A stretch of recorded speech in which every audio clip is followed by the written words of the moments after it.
गणेशाय नमः। श्री दुर्गाय नमः। अथ श्री दुर्गा सप्तशती तृतीय अध्याय। सेनापतियों सहित महिषासुर का वध। ध्यानम। जगदम्बा के श्री अंगों की कांति उदय काल के सहस्त्रों सूर्यों के समान है। वे लाल रंग की रेशमी साड़ी पहने हुए हैं। उनके गले में मुंडमाला शोभा पा रही है। दोनों स्तनों पर रक्त चंदन का लेप लगा है। वे अपने कर कमलों में जप मालिका, विद्या और अभय तथा वर नामक मुद्राएं धारण किए हुए हैं। 3 नेत्रों से सुशोभित मुखारविंद की बड़ी शोभा हो रही है। उनके मस्तक पर चंद्रमा के साथ ही रत्नमय मुकुट बंधा है तथा वे कमल के आसन पर विराजमान हैं। ऐसी देवी को मैं भक्ति पूर्वक प्रणाम करता हूँ।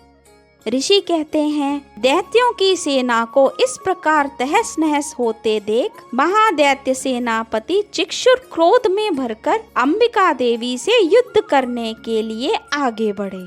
वह असुर रणभूमि में देवी के ऊपर इस प्रकार बाणों की वर्षा करने लगा जैसे बादल मेरुगिरी के शिखर पर पानी की धार बरसा रहा हो। तब देवी ने अपने बाणों से उसके बाण समूह को अनायास ही काटकर उसके घोड़ों और सारथी को भी मार डाला। साथ ही उसके धनुष तथा अत्यंत ऊंची ध्वजा को भी तत्काल काट गिराया। धनुष कट जाने पर उसके अंगों को अपने बाणों से बींध डाला। धनुष, रथ, घोड़े और सारथी के नष्ट हो जाने पर वह असुर ढाल और तलवार लेकर देवी की ओर दौड़ा। उसने तीखी धार वाली तलवार से सिंह के मस्तक पर चोट करके देवी की बाईं भुजा में बड़े वेग से प्रहार किया। देवी की बाह पहुँचते ही वह तलवार टूट गई। फिर तो क्रोध से लाल आंखें करके उस राक्षस ने शूल हाथ में लिया और उसे उस महादैत्य ने भगवती भद्रकाली के ऊपर चलाया। वह शूल आकाश से गिरते हुए सूर्यमंडल की भांति अपने तेज से प्रज्वलित हो उठा। उस शूल को अपनी ओर आते देख देवी ने भी शूल का प्रहार किया। उससे राक्षस के शूल के सैकड़ों टुकड़े हो गए। साथ ही महादैत्य चिक्षुर की भी धज्जियां उड़ गई। वह प्राणों से हाथ धो बैठा। महिषासुर के सेनापति उस महापराक्रमी चिक्षुर के मारे जाने पर देवताओं को पीड़ा देने वाला चामर हाथी पर चढ़कर आया। उसने भी देवी के ऊपर शक्ति का प्रहार किया, किंतु जगदम्बा ने उसे अपने हुंकार से ही आहत एवं निष्प्रभ करके तत्काल पृथ्वी पर गिरा दिया।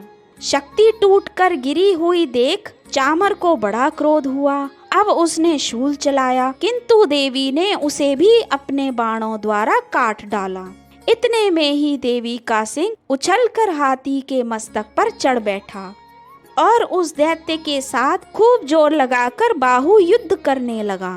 वे दोनों लड़ते लड़ते हाथी से पृथ्वी पर आ गए और अत्यंत क्रोध में भरकर एक दूसरे पर बड़े भयंकर प्रहार करते हुए लड़ने लगे। तदंतर सिंह बड़े वेग से आकाश की ओर उछला और उधर से गिरते समय उसने पंजों की मार से चामर का सिर धड़ से अलग कर दिया। इस प्रकार उदग्र भी शिला और वृक्ष आदि की मार खाकर रणभूमि में देवी के हाथ से मारा गया तथा कराल भी दांतों, मुक्कों और थप्पड़ों की चोट से धराशायी हो गया। क्रोध में भरी हुई देवी ने गदा की चोट से उद्दत का कचूमर निकाल दिया। भिंदीपाल से वाशकल को तथा बाणों से ताम्र और अंधक को मौत के घाट उतार दिया।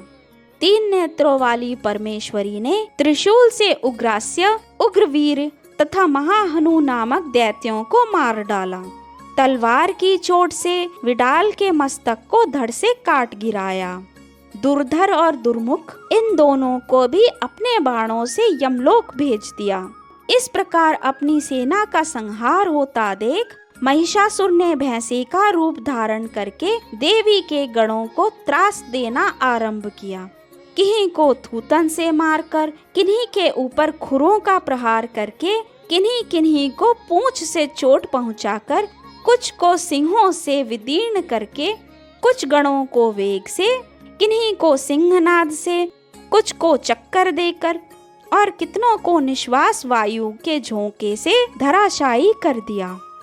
इस प्रकार गणों की सेना को गिराकर वह असुर महादेवी के सिंह को मारने के लिए झपटा। इससे जगदम्बा को बड़ा क्रोध हुआ।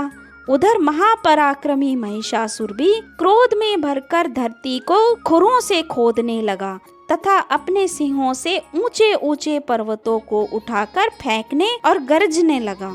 उसके वेग से चक्कर देने के कारण पृथ्वी शुद्ध होकर फटने लगी।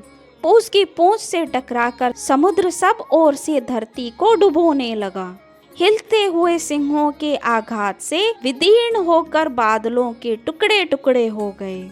उसके श्वास की प्रचंड वायु के वेग से उड़े हुए सैकड़ों पर्वत आकाश से गिरने लगे। इस प्रकार क्रोध में भरे हुए उस महादैत्य को अपनी ओर आते देख चंडिका ने उसका वध करने के लिए महान क्रोध किया। उन्होंने पाश फेंक कर उस महान असुर को बांध लिया। उस महासंग्राम में बंध जाने पर उसने भैंसे का रूप त्याग दिया और तत्काल सिंह के रूप में वह प्रकट हो गया। उस अवस्था में जगदम्बा ज्यों ही उसका मस्तक काटने के लिए उद्यत हुई, त्यों ही वह खड्गधारी पुरुष के रूप में दिखाई देने लगा। तब देवी ने तुरंत बाणों की वर्षा करके ढाल और तलवार के साथ उस पुरुष को भी बींध डाला। इतने में ही वह महान गजराज के रूप में परिणत हो गया तथा अपनी सूंड से देवी के विशाल सिंह को खींचने और गरजने लगा। खींचते समय देवी ने तलवार से उसकी सूंड काट डाली। तब उस महादैत्य ने पुनः भैंसे का शरीर धारण कर लिया और पहले की ही भांति चराचर प्राणियों सहित तीनों लोकों को व्याकुल करने लगा। तब क्रोध में भरी हुई जगन माता चंडिका बारंबार उत्तम मधु का पान करने और लाल आंखें करके हंसने लगी। उधर वह बल और पराक्रम के मद से उन्मत्त हुआ राक्षस गरजने लगा और अपने सिंहों से चंडी के ऊपर पर्वतों को फेंकने लगा। उस समय देवी ने अपने बाणों के समूहों से उसके फेंके हुए पर्वतों को चूर्ण करती हुई बोली। बोलते समय उनका मुख मधु के मद से लाल हो रहा था और वाणी लड़खड़ा रही थी। देवी ने कहा, ओ मूढ़, मैं जब तक मधु पीती हूँ तब तक तू क्षण भर के लिए खूब गरज ले। मेरे हाथ से यही तेरी मृत्यु हो जाने पर अब शीघ्र ही देवता भी गर्जना करेंगे। यो कहकर देवी उछली और उस महादैत्य के ऊपर चढ़ गई। फिर अपने पैर से उसे दबाकर उन्होंने शूल से उसके कंठ में आघात किया। उनके पैर से दबा होने पर भी महिषासुर अपने मुख से अभी आधे शरीर से ही वह बाहर निकलने पाया था कि देवी ने अपने प्रभाव से उसे रोक दिया। आधा निकला होने पर भी वह महादैत्य देवी से युद्ध करने लगा। तब देवी ने बहुत बड़ी तलवार से उसका मस्तक काट गिराया। फिर तो हाहाकार करती हुई दैत्यों की सारी सेना भाग गई तथा संपूर्ण देवता अत्यंत प्रसन्न हो गए। देवताओं ने दिव्य महर्षियों के साथ दुर्गा देवी का स्तवन किया। गंधर्वराज गाने लगे तथा अप्सराएं नृत्य करने लगी। इस प्रकार श्री मार्कंडेय पुराण में सावर्णिक मनवंतर की कथा के अंतर्गत देवी महात्म्य में महिषासुर वध नामक तीसरा अध्याय पूर्ण हुआ। धन्यवाद।